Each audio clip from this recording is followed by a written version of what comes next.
안녕하세요. 10년 전 제게는 누가 봐도 예쁘다고 칭찬할 만큼의 미모가 뛰어난 와이프가 있었습니다. 그때 당시에 저와 아내는 30대 초반의 동갑 부부였었고 초등학교를 다니는 외동딸 아이 하나가 있었습니다. 저와 아내가 처음 만나게 된 건 남들처럼 특별할 건 없었습니다. 그 당시 아내는 제가 다니는 회사의 갑위치에 있는 더 좋은 회사에서 근무하던 직원이었고 회사 간의 업무 파트너 담당자들이었기에 매주 몇 번씩 마주치게 되었었죠. 그러다 그녀의 미모와 능력에 점차 빠져들게 되었습니다. 저는 전문대를 나왔고 집사람은 명문대를 나왔었고 얼굴은 연예인 중에 김사랑을 닮아서 세련미가 넘쳤고 몸매도 좋았습니다. 그리고 말도 사근사근하게 잘하고 상냥해서 누구나 반할만한 그런 여자였었죠. 솔직히 그에 비해 저는 다른 사람들과 다를 바 없는 평범한 남자였었고 아내는 미모면 미모학벌이면 학벌 그리고 저보다 뛰어난 스펙까지 뭐 하나 꿀릴 게 없었죠. 그래서 그런지 처음에는 상냥하게 말을 건네던 여자였는데 제가 관심을 보이자 그때부터는 전과 다르게 저를 깔보는 듯한 행동과 말을 서슴지 않더라고요. 그래도 그때는 왜 그랬는지 그런 취급이 아무렇지가 않았습니다.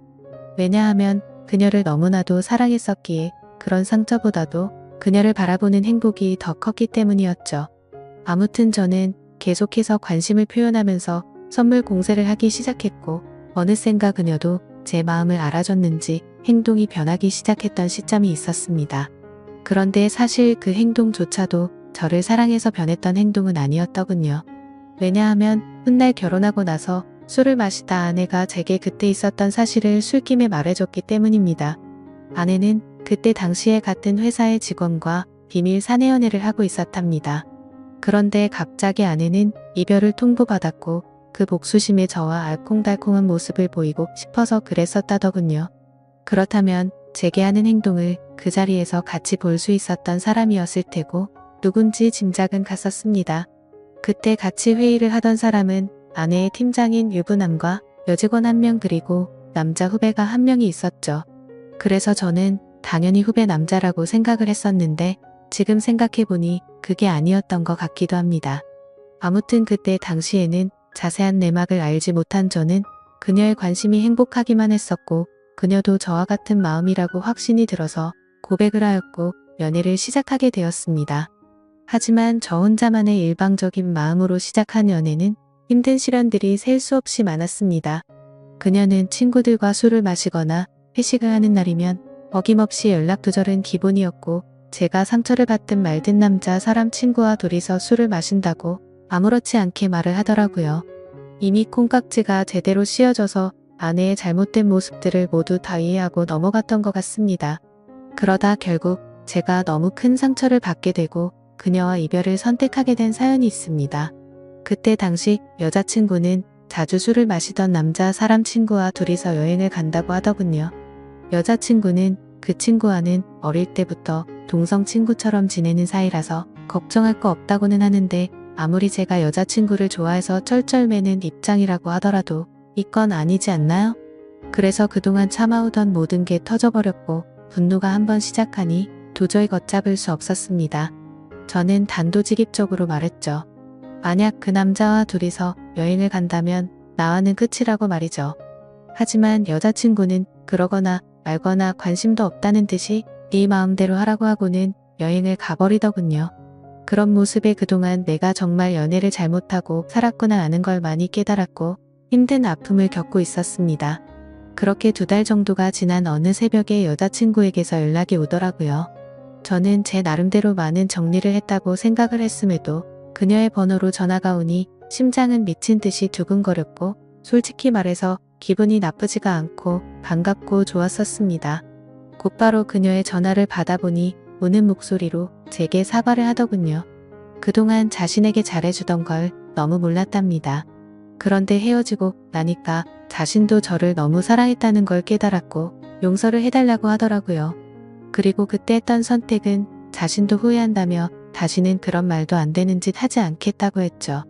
솔직히 고민이 잠깐 동안 되기는 했지만 그녀의 말을 진심으로 믿고 싶었습니다. 그래서 그녀의 용서를 받아주었고 결국 연애를 다시 시작하게 되었죠. 그날 이후로는 다른 평범한 연인들처럼 그녀도 제게 헌신을 다해주더군요. 달라진 모습에 저는 하루하루가 행복했었고 제 선택에 후회가 없었습니다. 그렇게 행복한 연애를 하던 중 한 달 정도가 지난 뒤에 아내는 제게 말했습니다. 아무래도 아이를 가진 것 같다고 해서 병원에 가봤는데 임신한 지 3개월이 되었답니다. 그 이야기를 듣고 나서 심장이 덜컹하더군요. 솔직히 기분이 좋아야 정상인데 뭔가 석연치 않은 기분이 들었기 때문입니다. 3개월 전이면 아내가 남자 사람 친구와 여행을 갔을 시기와 겹쳤기 때문이었죠. 그래서 저는 더 이상 의심하고 싶지도 않았고 직설적으로 물어봤습니다. 혹시 그 남자랑 여행 가서 별일이 없었던 거 맞냐고 했죠. 그러자 여자친구는 불같이 화를 내면서 무슨 그따위 생각을 하냐고 하더라고요. 정말 그 친구와는 동성 친구처럼 지내는 사이라서 아무 일도 없었답니다. 그리고 정 의심이 되면 나중에 아기 낳아서 유전자 검사를 해도 된다고 하면서 괜히 책임지기 싫으니까 핑계대는 거 아니냐면서 오히려 저를 몰라붙이더라고요. 그래서 일단 당장은 아내의 당당한 태도에 제가 너무 의심만 가지고 기분 나쁜 소리를 한 건 아닌가 싶어서 사과를 했고 결국 아내와 저는 아이를 낳기로 결심을 하고 서둘러서 결혼을 했습니다. 신혼집은 걱정이 없었고 아내도 그걸 잘 알고 있었습니다. 그때 당시에는 부모님께서 하시던 자영업이 잘 되고 있었기 때문에 모아둔 재산이 제법 많았었기 때문이었죠. 그래서 신혼집을 서울 한복판에서 대출 없이 작가로 시작했습니다. 그때는 정말 남들 부러울 거 하나 없었고 진짜 세상이 모두 다 제 것만 같았습니다. 결혼을 하고 나서 집사람은 곧바로 다니던 회사를 그만두고 딸 아이를 출산하게 되었죠. 그리고 아내와의 합의하에 딸아이와 저의 유전자 검사를 해봤는데 제 친자식이 맞더라고요. 그래서 아내를 의심한 게 미안한 마음이 커서 그날 이후로 아내를 공주님처럼 모시면서 지내게 되었고 12년 동안 저희 부부는 남들 부럽지 않게 평범하고 행복하게 잘 지내고 살았습니다. 물론 그 생각은 지금 다시 생각해보면 저 혼자만의 착각이었던 것 같지만요. 아내가 연예인처럼 예쁘고 날씬하고 동네 주민들 누구에게나 상냥했었는데 이런 성격들이 어쩌면 다 불행의 시초였던 것 같습니다. 그때는 착하고 상냥한 성격이 마냥 좋다고 생각했는데 있는 도끼에 발등 찍힌다는 말이 절실하게 생각나더군요. 아무튼 어느 날 옆집의 유명 배우처럼 생긴 데다가 근육질 몸매의 얼굴도 잘생긴 30대 정도의 이혼남이 이사를 오게 되었습니다. 아마도 그 시기부터 뭔가 모르게 평화로웠던 제 삶이 엉망진창으로 뒤엉켰던 것 같네요. 그 사람이 이사를 오고부터 복도에 담배 냄새가 많이 났었고 담배꽁초가 많이 버려져 있었습니다. 그걸 참다 못한 집사람이 그놈에게 주의를 준다고 하면서 말을 섞더니 그 남자에 대해서 나쁜 사람이 아니었다며 저보고도 오고 가며 친하게 지내라고 하더라고요. 솔직히 그때는 그냥 그런가 보다 정도였습니다. 하지만 아내는 저와 이야기를 할 때 자신도 모르게 매번 옆집 아저씨가 이랬다 저랬다라고 하면서 언제부턴가 옆집에 사는 이혼남의 이야기를 과하다 싶을 정도로 많이 하더라고요. 그래서 제가 회사에 출근을 하고 나서 저렇게 많이 이야기를 나누는 건가 싶었습니다. 그렇다고 괜히 예전처럼 또다시 의심을 할 수도 없는 노릇이었고 혹시라도 찌질하게 보일까 봐서 일체의 잔소리를 삼가했습니다. 결혼 전에도 딸아이가 제 아이가 아니라고 의심했던 미안함이 너무 컸었기에 사랑하는 아내를 믿을 수밖에 없다고 생각을 했고 그때까지만 해도 다른 생각은 딱히 하지 못했습니다. 하지만 날이 가면 갈수록 아내의 행동에서도 많은 부분들이 달라지는 게 느껴지기 시작했죠.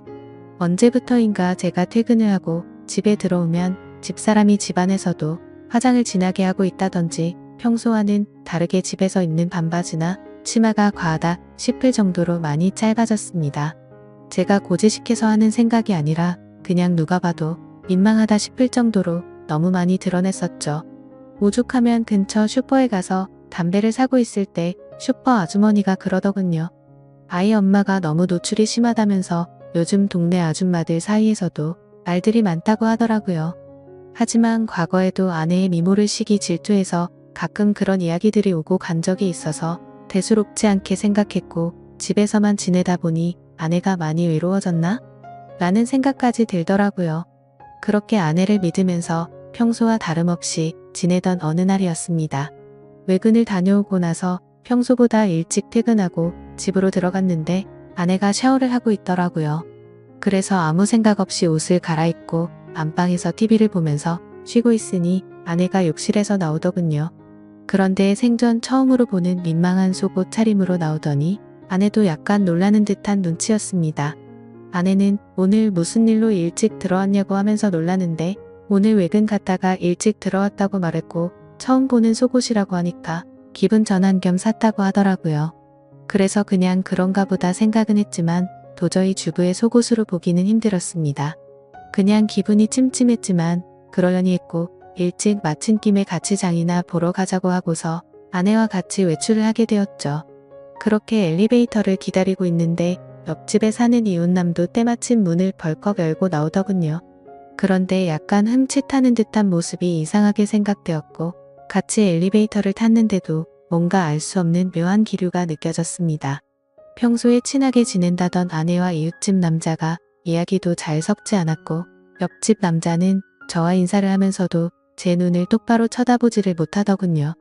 예전에도 이런 모습들이 보였기 때문에 단지 성격이 좀 소극적이거나 수줍음이 많은가 보다 생각했었고 그저 내성적인 사람이려니 생각했었습니다. 그런데 갑자기 저런 모습이 저에게만 그런 건가 싶은 생각이 들었죠. 그래서 마트를 가는 동안 아내에게 물어봤습니다.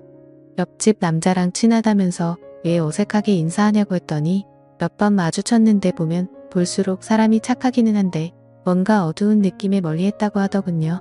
그러면서 아파트 반상회에서도 아주머니들 사이에서 말이 많았다며 말을 이어갔습니다.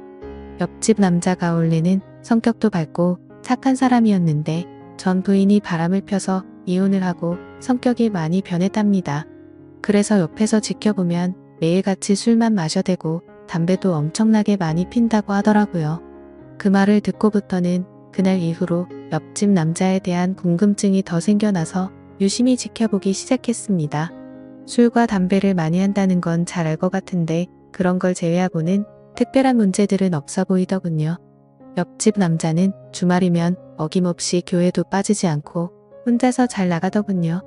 단정히 성경책 들고 예배 가는 모습이 인상이 깊었고 그런 모습들이 어두워 보인다거나 다른 생각은 할 수가 없었죠. 그냥 누가 보더라도 겉보기에는 정말로 절대 문제가 있는 사람 같아 보이진 않았습니다. 그리고 눈을 잘 마주치지 못할 뿐 제가 보기에는 인사도 잘해서 친절하고 예의가 바른 사람으로 보였고 제가 직접 지켜본 옆집 남자는 아내가 말했던 모습과는 전혀 달랐기에 의심이 싹트기 시작했습니다. 솔직히 말해서 제 아내가 유부녀라고는 하지만 매일같이 운동을 다니면서 관리를 잘해서 아이를 출산하기 전처럼 몸매도 좋았고 피부 관리도 항상 잘해왔기에 20대 중반으로 밖에 보이지가 않았죠. 그래서 길을 가다가도 남자들이 10명 중에 5명은 다시 쳐다볼 정도로 훌륭했었기에 옆집 사는 남자도 충분히 관심을 가지고서 저 몰래 들이대지 않았을까 싶었습니다. 그리고 그때부터는 별의별 생각이 다 들더라고요. 외근하고 일찍 들어간 날도 아내가 굳이 그 시간에 샤워를 하고 있었던 것도 수상했고 왜 그때 때마침 옆집 남자는 외출을 했으며 서로가 어색해했던 이유가 뭘까 이런 생각이 들었죠. 사실은 아내는 그 남자를 만나기 위해서 샤워를 했고 둘이서 만나려고 했는데 제가 있어서 둘 다 놀라서 그런 상황이 벌어진 게 아닌가 이런 생각이 들었습니다. 심지어 그날 마트에 다녀오고 나서도 잠들기 전 낮에 봤던 아내의 모습이 아른거려서 다가갔더니 아내는 이 핑계 저 핑계를 대면서 저를 피했던 모습이 기억났습니다. 절대 2번 다시는 아내를 의심하지 않는다고 맹세하고 지키려고 애써봤지만 의심이 싹을 트기 시작하니 걷잡을 수 없이 커져가더군요. 아내가 입고 있는 의상들도 예전에는 그러려니 했었는데 이제는 옆집 남자한테 잘 보이려고 저 따위로 입은 건가? 라는 생각이 들기 시작했고 회사에서 일을 하고 있을 때도 지금쯤 아내가 바람을 피우고 있는 건 아닌가라는 생각의 일도 제대로 손에 잡히지가 않았습니다. 하지만 뭔가 의심이 되긴 했지만 예전처럼 아무런 증거도 없이 따질 수도 없었고 솔직히 말해서 이 모든 일들이 제 추측일 뿐 결정적인 사건이 없었기에 제가 착각을 하는 거라고 외안을 삼았습니다. 심지어 일이 걷잡을 수 없이 터져버리고 나면 지금의 이 행복한 가정이 깨지지 않을까 걱정도 되더라고요. 오죽하면 만약 아내가 바람을 피운 게 맞다고 하더라도 살다 보면 집사람도 사람이니까 잠시 한눈을 팔 수도 있고 봄바람에 그러려니 하고 빨리 제자리로 돌아오기만을 바랄 정도였죠. 하지만 아무리 제 자신에게 주문을 걸듯이 편하게 생각하려고 해도 자꾸 이상한 기분은 지워지는 게 아니라 점점 더 커져갔고 더러운 기분은 머릿속을 떠나지를 않았습니다. 그래서 결국 오랜만에 만난 친구들과의 술자리에서도 제 표정이 어두워 있으니 친구들은 집요하게 제게 무슨 일인지 물어보게 되었고 너무 답답한 나머지 어쩔 수 없이 제 고민을 털어놓게 됐습니다. 그랬더니 친구들은 한참 동안 고민을 하더니 한 친구가 솔깃한 방법을 제안해 주었습니다. 집안 천장에 작은 소형 카메라를 설치하는 게 어떻겠냐고 권하더군요. 이렇게 백날 첫날 고민하고 또 고민해봤자 의심은 더 커질 거라며 차라리 제 생각이 맞든 아니든 하루라도 빨리 하는 게 저와 딸아이를 위한 거라고 하더라고요. 그 말을 듣고 보니 저도 같은 생각이었습니다. 예전에 딸아이의 친자 검사를 할 때도 의심을 하던 시기가 너무 힘들었었고 막상 검사를 할 때는 덤덤했었고 제 친자식이라는 결과가 나오니 더 행복해졌던 전례가 있었기 때문이었죠. 아내를 또다시 의심해서 미안하지만 만약 아니라면 평생 동안 헌신하겠다는 생각으로 아내가 운동을 나가고 집이 비어있는 시간에 작은 소형 카메라를 설치하게 되었습니다. 지금부터 세상에 이런 일이 또 있을까 싶은 반전 드라마가 시작됩니다. 저는 저보다 덩치도 좋고 근육질에 탄탄한 몸을 지닌 옆집 남자를 가만두지 않으려고 혼자서 온갖 상상을 했고 혹시라도 벌어질 위기 상황에 대처할 모든 만반의 준비를 하고 마음을 가다듬었습니다. 혹시라도 제가 예상했던 대로 아내와의 불륜이 확인되면 그냥 주먹 다툼을 하고서 징역이라도 가겠다고 각오까지 했을 정도였죠. 그렇게 저는 떨리는 마음을 진정시키면서 며칠 동안 매일 녹화된 비디오를 틀어보았습니다. 태어나서 처음으로 겪은 감정이었는데 정말 세상 지옥이 따로 없더군요. 저희 집으로 어떤 허우대 멀쩡한 남자가 우리 집에 들어오더군요. 그때부터는 설마 했던 마음이 확신으로 바뀌었고 손이 정신없이 떨렸습니다. 아무튼 집사람과 그 남자와 너무나도 자연스러워 보이더군요. 결국 최악의 상황들이 벌어졌고 제 믿음에 대한 대가는 배신으로 돌아오고 말았던 거죠. 그동안 왜 집사람이 그동안 그런 행동들과 지나친 의상들을 입었는지 그제서야 모든 이유를 알 것 같았습니다. 그러다가 남자가 카메라 쪽으로 뒤돌아서게 되면서 그 정체를 알게 되었죠. 저는 당연히 옆집 남자겠거니 생각하면서 얼굴을 유심히 들여다보고 있는데 깜짝 놀라서 소리를 지를 뻔했습니다. 제가 예상하던 옆집 남자가 아니라 아랫집에 사는 제 딸아이의 친구 아빠더군요. 그 남자의 딸과 제 딸아이가 같은 학교를 다니는 친구라서 부모들끼리도 잘 알고 친한 사이였습니다. 그래서 그런지 이런 말도 안 되는 짓거리를 하고 있었다라는 게 너무 현실감도 없었고 이해도 되지 않더라고요. 아랫집 남자는 나이가 많고 얼굴도 못생겼을 뿐더러 고지식한 선비마냥 점잖은 사람이었기에 정말 상상조차 못했었습니다. 그때부터는 도저히 제정신으로 버틸 수가 없겠더군요. 그 아랫집 남자는 외적으로나 다른 건 볼품이 없더라도 학력도 좋고 직장도 좋은 소위 엘리트라는 사람이었습니다. 그때 문득 그런 기억이 떠오르더군요. 언제 한번 그 집 부부랑 같이 식사를 하던 자리였는데 왠지 모르게 집사람이 평소와 다르게 잘 웃고 기분 좋게 보내더니 집에 돌아와서는 자기가 아래집 남자랑 코드가 잘 맞는다며 그런 헛소리를 주절거리더군요. 솔직히 제가 아랫집 남자를 무시했어서 그랬던 건지 그 말이 전혀 기분이 나쁘지 않았고 그냥 그런가 보다 하고 흘렸던 거죠. 지나고 나서 생각해보니 그때부터 이미 눈이 맞았던 걸 눈치챘어야 했던 건데 제가 너무 한심스럽고 원망스러웠습니다. 저는 너무 열이 받아서 지금까지 벌어진 모든 사실을 인터넷에 올려서 이것들을 온 천하에 알리고 싶었고 두 번 다시는 세상에 차마 얼굴도 못 들고 살게 만들고 싶었는데 차마 딸아이 때문에 도저히 그렇게는 못하겠더군요. 그러면 차라리 평생 죄책감을 갖고 살아갈 수 있게 내가 잘못되는 게 그게 최고의 복수겠거니 생각하고 옥상을 2번이나 올라갔다 내려왔다를 반복했지만 도저히 겁이 나고 용기가 나지 않아서 집으로 돌아왔습니다. 세상에서 가장 큰 분노가 생겼는데도 불구하고 어떤 복수를 하는 것조차 쉽지 않다라는 걸 처음으로 깨달았던 것 같네요. 결국에 어떻게 할지 한참 동안 고민을 하다가 집사람의 부모님에게 이 모든 사실을 알려야겠다고 생각을 했습니다. 곧바로 근처에 살고 있는 저희 누나에게 연락을 해서 저녁에 딸아이 좀 데려가서 맡아달라고 부탁을 했고 그날 저녁 장인어른과 장모님을 저희 집으로 모셔왔습니다. 갑작스러운 상황에 무슨 일인지 물어보셨지만 제 어두운 표정과 침묵의 낌새를 느끼셨는지 조용히 저를 따라와 주시더군요. 그리고서는 집에 도착해서 지금까지 벌어진 일에 대해서 말씀드릴 게 있다고 했고 빠짐없이 전부 설명을 해줬습니다. 만약 두 분께서 원하신다면 증거 영상도 있으니 원하시면 보여드린다고 말씀을 드렸죠.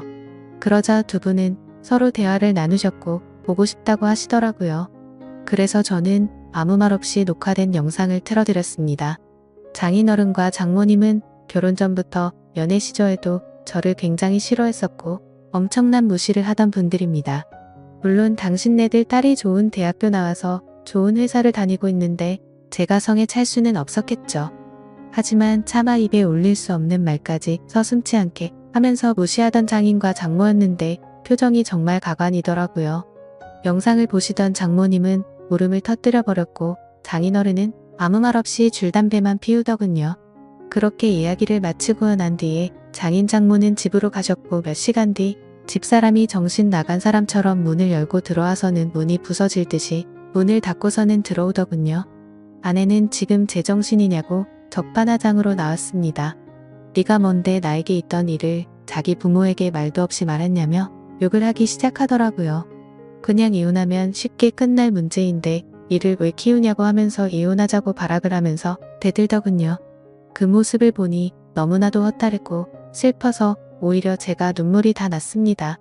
저에게 미안하다고 한마디만 했었더라도 많은 게 달라졌을지도 모릅니다. 차라리 거짓말이라도 하면서 울고불고 빌었더라면, 다시는 안 그러겠다고 매달렸다면 아마도 저는 용서했을지도 모릅니다. 그때는 제 목숨보다 소중했고 제 모든 걸 줘도 아깝지 않아서 정말 소중하고 과분했던 집사람이었죠. 그만큼이나 저는 진짜 많이 아내를 사랑했었습니다. 너무 화가 났지만 차마 집사람을 건드릴 수는 없었기에 저는 그냥 바닥에 뒹굴면서 서럽게 통곡을 했습니다. 결국 집사람과는 이혼을 하기로 했고 아내에게 귀책 사유가 있었기에 딸아이는 제가 맡기로 했습니다. 그리고 아랫집 그 정신나간 유부남도 이 모든 사실이 드러나자 그 유부남의 아내가 회사에서 한바탕 난리를 치는 바람에 불명예 퇴직을 당하게 되었고 결국에는 이혼까지 당했다고 하더군요. 그리고 당장은 집에서 아이를 키울 사람이 없었기에 독신으로 지내고 있던 누나가 저희 집으로 들어와서 딸아이를 잘 키워줬습니다. 가진 거라고는 집 하나 딸랑 있었는데 그 집을 팔고 싶지는 않았습니다. 당장 팔면 너무 막심한 손해였을 뿐더러 온전히 제 딸아이에게 물려주고 싶었기 때문이죠. 그래서 저는 제 딸아이에게 모든 걸 다 해주고 싶어서 정말 열심히 살았습니다. 나름대로 수입이 적지는 않았던 덕분도 있었고 제가 열심히 하는 만큼 수익은 더 늘어났기에 항상 추가 근무를 지원해서 했고 일 없는 날에는 대리기사도 뛰면서 정말 열심히 살았습니다. 제가 부족해서 엄마 없이 키운 죄를 물질적으로 풍족하게 해서라도 딸아이에게 모든 걸 보상해주고 싶었죠. 저는 5년째 낡은 구두를 고쳐가며 신어도 제 딸의 옷과 신발은 꼭 유명 메이커로 사서 입히고 신겼습니다. 딸이 원하면 유학도 보내주고 원하는 건 다 해주고 싶었고 시집 갈 때도 진짜 잘해주리라고 마음먹고 악착같이 일만 했습니다. 그래서 일주일에 5번 넘게 마시던 술도 안 마시게 되었고 담배도 끊었습니다.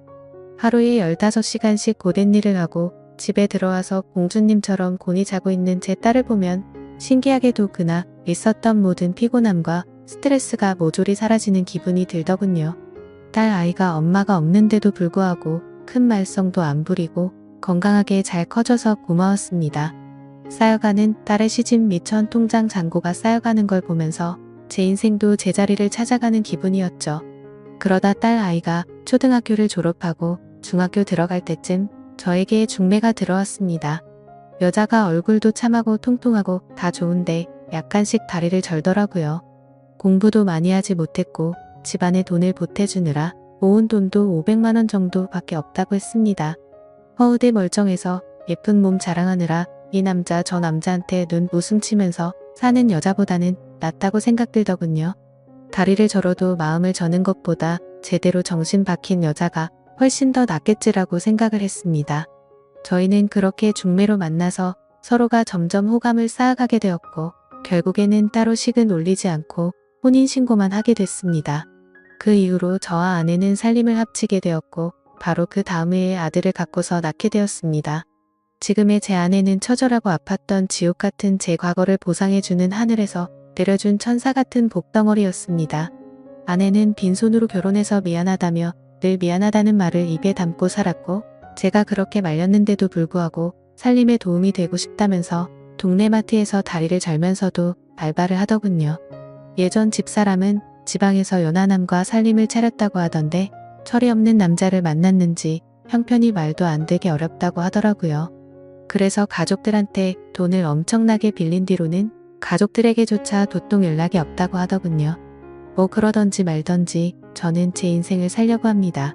이젠 저는 두 아이들을 위해서 그리고 지금의 아내를 위해서 더욱 더 열심히 살 겁니다. 어제 성과금이 들어왔습니다. 오늘은 저녁에 아내가 좋아하는 소고기에 소주나 한 잔 마시면서 하루를 정리하려 합니다. 지금까지 제 사연을 읽어주셔서 감사합니다.